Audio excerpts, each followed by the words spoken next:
ये देखा भाई, यही है मार्च गई रहे बदलापुर से ले आया जाना।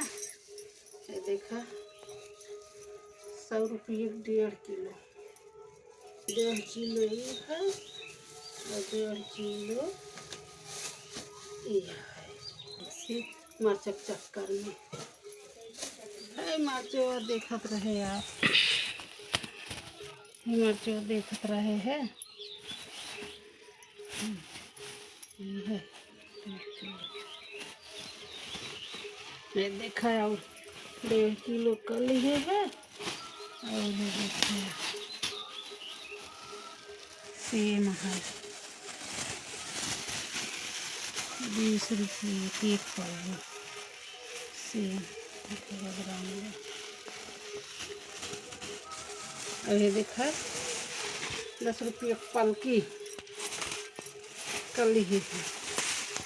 और ये देखा जोड़ा देता है कुल